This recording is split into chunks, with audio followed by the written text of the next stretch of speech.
Narito ang isang bagay na kailangan mong maunawaan bago ang lahat. Ang pinakamapanganib na sandali sa anumang digmaan ay hindi ang sandaling pinaputok ang isang misil.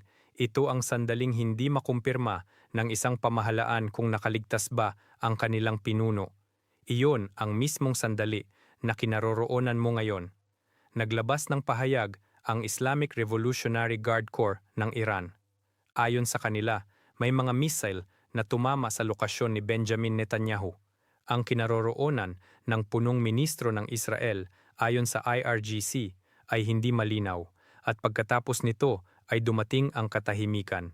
Hindi ito ang kontroladong katahimikan ng isang pamahalaang maingat na hinuhubog ang sariling naratibo. Hindi rin ito ang sinadyang pananahimik ng isang punong ministro na ligtas sa isang bunker at pinipiling maghintay ng tamang sandali bago lumitaw.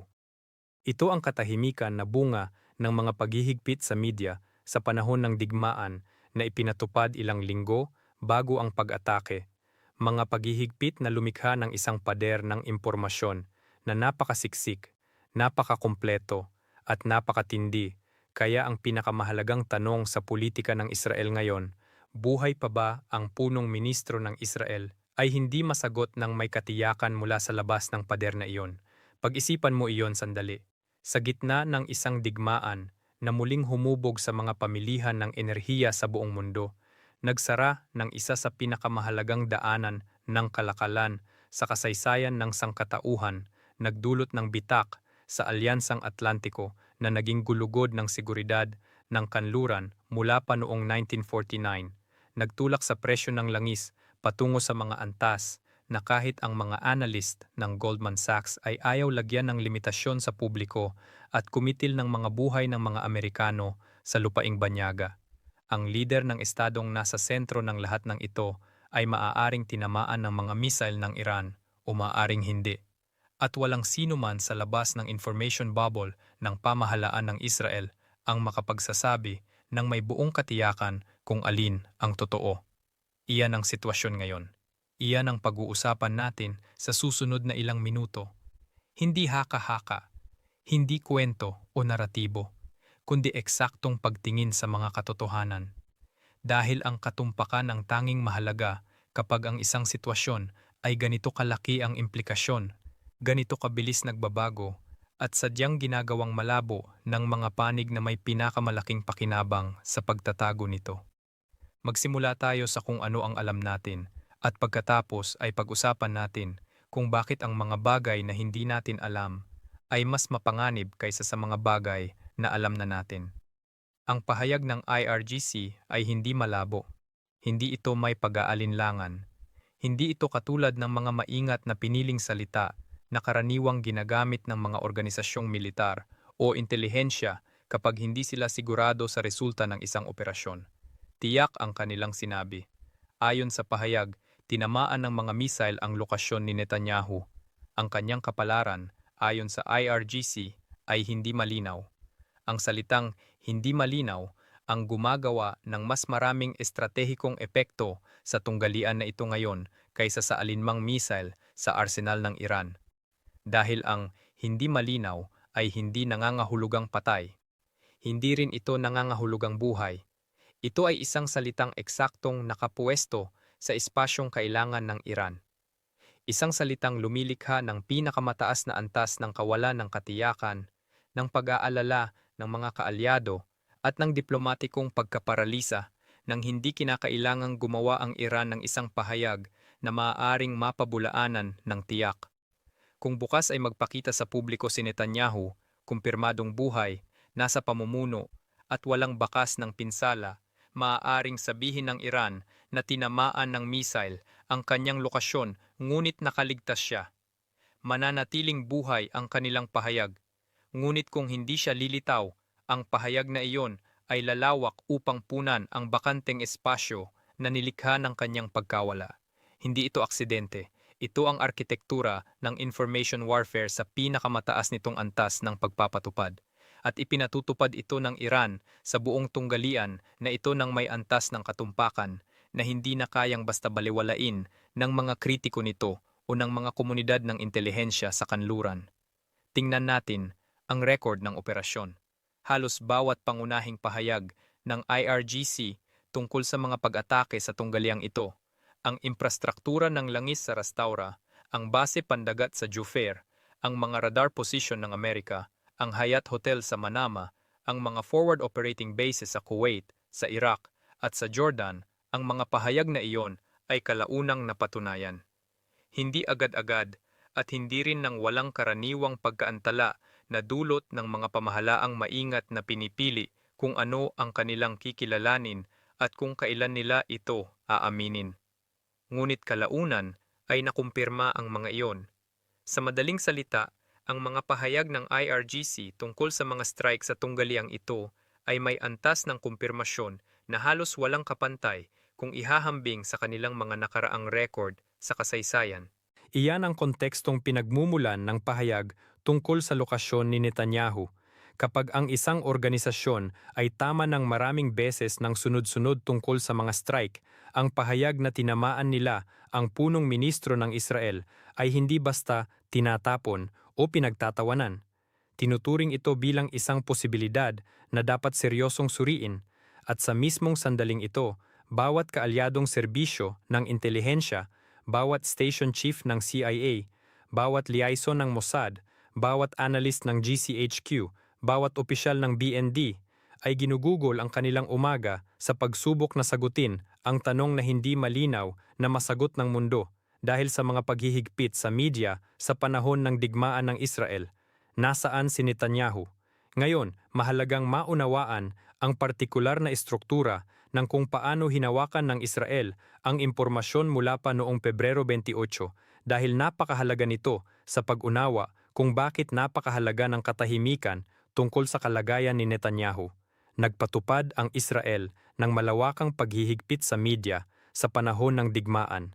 Ang mga paghihigpit na ito ay hindi lamang simpleng sensura sa sensitibong impormasyong militar, mga koordinada ng target, galaw ng tropa o mga timeline ng operasyon. Ito ay isang komprehensibong blackout ng impormasyon na sumasaklaw sa kalagayan ng pamunuan, pagsusuri ng pinsala at anumang bagay na maaaring ituring na may epekto sa pambansang moral o estratehikong posisyon ng Israel. Sa ilalim ng mga paghihigpit na ito, hindi obligadong kumpirmahin o tanggihan ng pamahalaan ng Israel ang pinsala sa mga pasilidad ng gobyerno. Hindi rin sila obligadong magbigay ng agarang ebidensya ng pagpapatuloy ng pamumuno sa real-time. Maaari silang mag-operate sa isang estado ng sadyang kalabuan ng impormasyon, isang antas ng opacity na sa normal na panahon ng kapayapaan ay halos imposibleng mangyari sa isang demokratikong estado, ngunit nagiging lohikal at pinapayagan sa ilalim ng mga legal na balangkas ng panahon ng digmaan.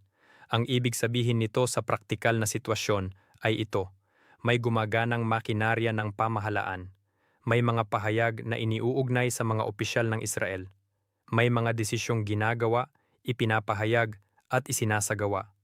Ngunit wala ni isang malinaw, walang alinlangan at may eksaktong oras na pampublikong paglitaw ni Benjamin Netanyahu matapos ang pahayag ng IRGC na tuluyang magsasara sa tanong tungkol sa kanyang kalagayan, ang uri ng katiyakang hinihingi ng tanong na ito. Walang video, walang press conference, wala ni isang frame ng malinaw at beripikadong footage na nagsasabing, ito ang punong ministro ng Israel, buhay at patuloy na namumuno sa isang estadong nasa gitna ng digmaan, sa kapaligiran ng impormasyon na umiiral ngayon sa 2026, ang kawalan ng ganoong footage ay isa ring uri ng datos. Hindi ito patunay na siya ay napinsala o hindi na makakilos. Hindi rin ito kumpirmasyon ng anumang sinabi ng IRGC, ngunit ito ay isang partikular na uri ng kawalan na, kapag tumagal ng maraming oras o araw sa gitna ng isang napakahalagang tunggalian, ay nagsasabi sa bawat serbisyo ng intelihensya na may nagaganap na maingat na pamamahala ng impormasyon. Ang tanong ay kung ano ang tunay na nangyayari. Narito kung ano ang ibig sabihin ng pag-target ng Iran sa opisina ni Netanyahu. Anuman ang naging resulta, anuman ang kalagayan ng punong ministro, kung siya man ay ligtas, nasugatan o mas masahol pa, Anuman ang magiging anyo ng kumpirmasyon mula sa Israel sa huli at kung kailan ito darating. Ang pag-target sa opisina ng isang pinuno ng pamahalaan sa gitna ng aktibong armadong tunggalian ay hindi lamang isang taktikal na pangyayari. Isa itong pampulitikang kilos na isinagawa gamit ang mga paraan ng militar. Ipinapahayag ng Iran sa Israel, sa Estados Unidos, at sa bawat pamahalaang may stake sa kinalabasan ng tunggaliang ito na nagbago na ang kalkulasyon. Bago ang ikanwen ng Marso, may umiiral na tahimik na arkitektura sa tunggaliang ito, tulad ng sa karamihan ng modernong digmaan sa pagitan ng mga estado na nagsasabing ang mga pinuno ng pamahalaan ay kabilang sa ibang kategorya, na ang pag-apruba sa isang aksyong militar ay hindi nangangahulugang ang taong nag-apruba ay automatikong magiging lehitimong target ng militar sa kaparehong paraan, na maaaring tumaas ang antas ng operasyon ng mga pag-atake nang hindi tumatawid sa hangganang maglalagay sa pisikal na panganib ng mga lider ng politika. Ngayon, ang arkitekturang iyon ay wala na. Tinarget ng Iran ang opisina ng taong nagbigay ng pahintulot sa mga pag-atake sa mga pasilidad nuklear nito. Ang taong ang pampulitikang kaligtasan ay naging pangunahing lohika ng estratehiya ng militar ng Israel kahit bago pa magsimula ang tunggaliang ito. Ang taong, sa halos lahat ng makabuluhang paraan, ay isa sa mga dahilan kung bakit ganito ang anyo ng digmaan ngayon. At ginawa ito ng Iran hindi sa pamamagitan ng simbolikong pagpapaputok lamang, hindi isang pag-ataking ginawa upang ipakita lamang ang kakayahan ng walang tunay na kahihinatnan, kundi sa paraang may sapat na seryosong operasyon na handa ang sarili nitong komunikasyon na sabihing ang kapalaran niya ay hindi malinaw. Ang mensahe ay hindi nangangailangan ng kumpirmadong pagkamatay upang magkaroon ng buong epekto. Ang mensahe ay simple, ngunit mabigat. Alam namin kung nasaan ka. Kaya ka naming abutin. Ang security perimeter na dati mong inaasahan bilang proteksyon ay hindi na ang katiyakang dati nitong ibinibigay. Bawat pag-atake ng B-2 na pinahintulutan. Bawat desisyon na palawigin ang kampanya sa himpapawid. Bawat pagtanggi na tanggapin ang isang negosasyong pansamantalang tigil putukan. Lahat ng iyon ngayon ay may personal na halaga na hindi pa umiiral noong umagang lumipad ang unang strike. Natanggap ang mensaheng iyon sa Jerusalem. Ngunit hindi lamang sa Jerusalem. Natanggap din ito sa Washington, sa Riyadh, sa Abu Dhabi, sa Ankara at sa bawat kabisera kung saan may pinuno ng pamahalaang nagmamasid sa tunggaliang ito, sinusuri ang direksyon nito at sa ilang kaso ay kinakalkula rin ang sarili nilang pagkakalantad sa panganib. Dahil kung tinatarget ng IRGC ang punong ministro ng Israel sa loob mismo ng kanyang kabisera, ang hindi nakasulat na proteksyong matagal nang inaasahan ng mga lider ng Estado sa mga digmaang sila mismo ang nag-apruba ay formal nang nabasag. Ito ay isang estratehikong kahihinatnan na lalampas pa sa anumang individual na resulta ng ika-9 ng Marso. Ngayon tingnan natin ang bitak dahil dito nagiging mas malaki ang kwento. At maaaring ito pa ang mas magiging mahalaga kaysa sa mismong pag-atake. Ang Washington at Jerusalem ay hindi magkatugma ngayong umaga. Ang pahayag na ito, kapag sinabi ng tuwiran at walang diplomatikong pagpapalambot, ay naglalarawan ng isang kalagayang mas nakapagdudulot ng destabilization sa arkitektura ng tunggaliang ito kaysa sa mismong mga missile claim ng Iran. Dahil ang mga missile ng Iran ay isang kilalang banta. Ang isang kalaban na umaatake sa isa pang kalaban ay inaasahan. Ngunit kapag ang isang alyado ay nagsimulang mabiyak mula sa isa pang alyado sa gitna ng presyo ng digmaan, iyon ay isang sitwasyong nagbabago sa heometriya ng lahat. Narito ang bitak sa pinakasimpleng anyo nito. Kailangan ng Estados Unidos na matapos ang digmaang ito. Hindi lamang nila gusto na matapos ito, kailangan nila ito. Mahalaga ang pagkakaibang iyon. Ang langis na lampas sa $130 kada bariles ay hindi lamang isang problemang pang-ekonomiya para sa isang administrasyong sinusubukang kontrolin ang presyo ng enerhiya sa loob ng bansa. Isa itong krisis pampulitika. Isa itong kabiguan sa patakarang panlabas na nakikita sa bawat gasolinahan sa bawat distritong kinakatawan sa Kongreso sa Amerika. Ito ay isang numero na lumilitaw sa mga screen ng telebisyon, sa mga notification ng telepono, at sa isipan ng bawat botanteng Amerikano na nagpapagas at agad kinukwenta kung ano ang ibig sabihin ng presyong iyon sa kanyang sariling buhay. Ang pagsasara ng Strait of Hormuz sa pandaigdigang pagpapadala ng kalakal ay nangangahulugan na ang pandaigdigang supply chain ng enerhiya, ang mismong sistema ng sirkulasyon ng industrial na mundo, ay umaandar ngayon gamit ang strategic reserves at emergency rerouting na hindi maaaring magpatuloy ng walang hanggan. Ang mga estado sa Gulf, particular ang Saudi Arabia at ang UAE, ay nakikipag-usap tungkol sa posibleng pag-withdraw mula sa kanilang sovereign wealth funds sa halagang tinatayang nasa pagitan ng 2 hanggang 3 trilyong dolyar ayon sa mga ulat na available. Iyon ay magiging isang financial shock sa mga kapital na merkado ng kanluran na halos walang modernong president. Naglabas ang Goldman Sachs ng mga projection na walang nakatakdang kisame, walang limitasyon. Hindi iyon simpleng pagsusuri sa ekonomiya. Iyon ang paraan ng isang ekonomista upang sabihin na hindi na nila kayang imodelo kung gaano kalala ang maaring mangyari kung magpapatuloy ang kasalukuyang direksyon. At pagkatapos ay nariyan ang mga Amerikanong hindi na makakauwi. 67 sundalong Amerikano ang napatay sa Kuwait.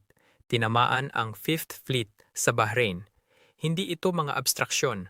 Ito ang mga tiyak, pinangalanan at hindi na mababawi pang halaga ng buhay ng tao. Mga gastusing kinakaharap ng bawat administrasyong kailanman ay nagpadala ng kapangyarihang militar ng Amerika sa isang digmaan.